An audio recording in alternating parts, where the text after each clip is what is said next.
Olá, tudo bem?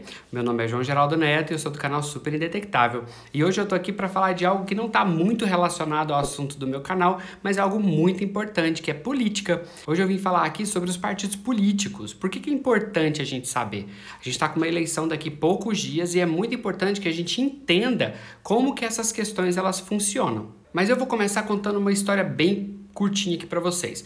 Antigamente, lá na época da Grécia Antiga, as decisões municipais ali da população, elas eram decididas de uma maneira assim, todo mundo ia ali para a cidade, ali pro lugar onde eles se reuniam e eram colocadas as questões. Tipo, vamos criar um aqueduto aqui para levar água para determinado lugar? Todo mundo então participava para que então tomassem as decisões do município, da polis, né, da cidade. O que acontece é que conforme as populações foram aumentando, foi ficando difícil de abarcar todo mundo no mesmo lugar e cada vez mais difícil de tomar decisões, porque era muito mais gente para poder tomar a decisão e dar a sua opinião. Foi então que começaram a aparecer representantes dessas pessoas. Então foram definidos que algumas pessoas podiam representar um grupo de pessoa. E conforme esses representantes também foram aumentando e eles foram se organizando, começaram a surgir a ideia de partidos, né? Ou seja, pessoas que estavam alinhadas em determinada ideologia, em determinado pensamento político. E o pensamento político, ele se divide basicamente em pensamento econômico de direita e de esquerda e pensamentos de costumes mais progressistas e conservadores. O que isso significa? Basicamente, pessoas que pensam com pensamento mais de direita, que se dizem de direita, são pessoas que têm um pensamento para um bem mais individual. É aquela pessoa que, por exemplo, preza, né, ela defende o direito das pessoas terem as suas coisas individuais. É o direito à propriedade privada, é o direito às grandes propriedades privadas, é o direito a ter as coisas sem ter que necessariamente dividir com outras. Isso são pessoas que pensam, então, nessa questão de mais individualidade, né? Eu quero ter autonomia para tomar as decisões sobre as minhas coisas, sobre a riqueza que eu gero. Já pessoas que ficam no espectro econômico da esquerda são pessoas que têm um pensamento mais focado no coletivo, ou seja, as pessoas que não se importariam, por exemplo, em abrir mão de algumas coisas para que outras pessoas tivessem acesso àquilo. Essas pessoas ali dentro, elas podem ser desde os pensamentos mais leves de esquerda, né, do centro-esquerda, ali de centro, por quê? Porque o espectro é assim, ó, é como se fosse um traço, então você tem esquerda e você tem direita e você tem progressistas e conservadores. Então, você tem aqui do meio para a esquerda e do meio para a direita.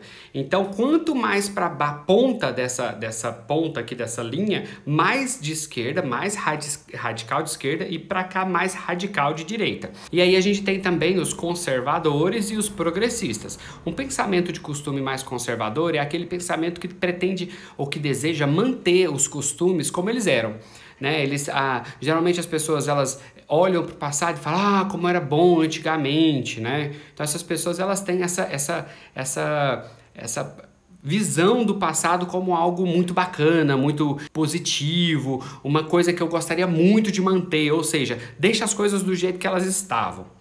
Já pessoas com pensamento mais progressista vão ter aquele pensamento de uma evolução. Essas pessoas elas entendem que o mundo evolui, que as pessoas evoluem, que os costumes evoluem e que as pessoas estão em constante transformação e que por isso é necessário entender que existem pessoas diferentes que precisam ser ali abarcadas nessa sociedade. A sociedade, pessoas progressistas entendem que a sociedade muda, ela evolui também junto com essas mudanças nos costumes. E foi então para que pudesse juntar essas pessoas que pensam parecidos que surgiram os partidos, né? Aqui no Brasil já tem mais ou menos 160 anos que os partidos surgiram. O mais antigo de todos é o Partido Comunista do Brasil, que tem quase 100 anos, e atualmente a gente tem 33 partidos. Voltando àquela historinha que eu disse, o que é importante a gente saber? Que os partidos eles reúnem pessoas com ideologias parecidas. Ou seja, se você pretende votar em alguém e você tem um pensamento, é muito importante que você pense em pessoas que estão em partidos que estão alinhados com o seu pensamento. Porque às vezes a gente vai ali, tem uma pessoa que tem um pensamento mais parecido que o meu, eu acho, mas aí ele tá num partido que tem um pensamento oposto ao meu pensamento. Qual que é o perigo disso?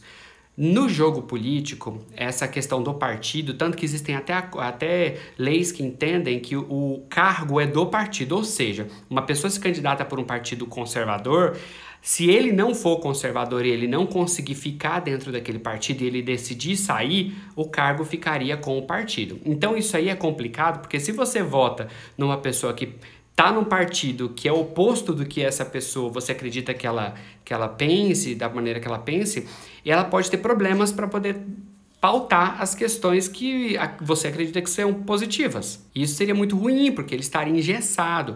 E existem acordos, pessoal, que não dá para sair.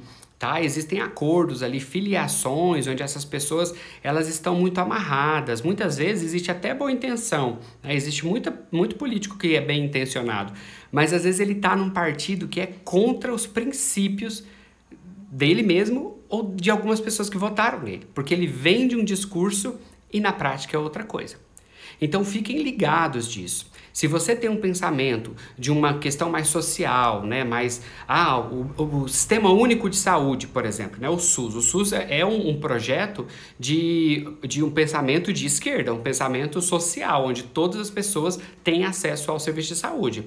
Planos de saúde é um pensamento mais de direita. Pessoas de direita acham que todo mundo devia pagar seu plano de saúde, que não tem essa de ninguém pagar para ninguém. Então, se você, por exemplo, acha que o plano de saúde é a melhor opção, você não vai votar num cara de esquerda, que vai fortalecer o SUS e vai enfraquecer os planos de saúde. Exatamente o oposto. Se você acredita que o SUS é importante para o Brasil, que ele deve ser mantido, você não pode votar num cara que está no partido de direita. Porque esse partido de direita vai pressionar para que ele vote as pautas para enfraquecer o Sistema Único de Saúde. Então, por isso é que os partidos, eles não são meras legendas, não são meros números, é um número que diz muito. Porque a pessoa, quando ela se vincula a um partido, ela tem aqueles pensamentos parecidos. Então, procure saber sobre o partido do candidato que você gostaria de votar. Procure saber se esse partido está alinhado com os seus ideais, com a sua ideologia. Porque senão você vai votar numa pessoa, vai colocar o seu voto numa pessoa e essa pessoa vai contra o que você acredita que é bom. E muito cuidado quando você tiver vontade e presta atenção no discurso. O discurso de uma pessoa não pode ser incoerente.